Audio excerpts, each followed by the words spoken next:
no governo, e ninha política rasi kodi para programa Bolsa Hakbit.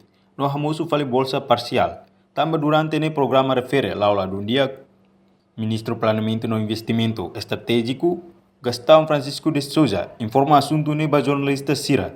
Ia salaun Delta Nova, quinta-feira, loro hat fulan julho, tina riuruaro no luresin hat. Ministro Gastão, hato questão ne liga ho estudante ex Bolsa Hakbit. Nebela concorda governo para Bolsa Hakbit. No troca fale ho Bolsa Parcial. Governante ne observa. Programa Bolsa Hakbit durante ne laula dundia. Também, governo lihusi conselho administração. Halo encontro no decide mudar Bolsa Hakbit ne. Troca fale ho Bolsa Parcial. Portanto, beneficiário Sira tem que lautir contrato nebe governo foba Sira. Kata, ba ciências sociais, beneficiário Sira ne valor tem que atingir 3,0. Ba exata 2,5. Também, osam povo nian tem que gere hodia.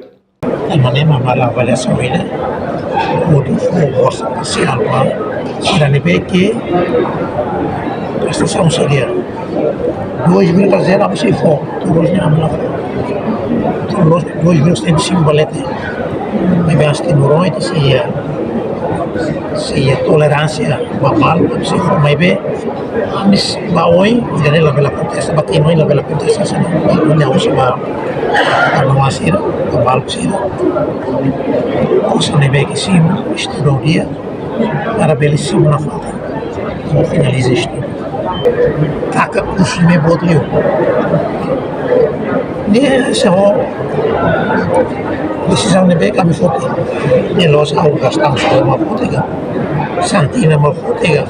Faço monteiro a fotar na moto. Para ver aliviamos o suficiente na amanhã. Mas bem porque ne tilo tem que estudar de dia para ver Bele trabalha como é mabara e ela está usando batendo em boia você abre Nyamo susu beneficiário Bolsa Hakbit Sira tem que estudar de dia, une bele continua sim osa, to finaliza estudo. Reportagem Sabina Sansa, Televisão Timor Post.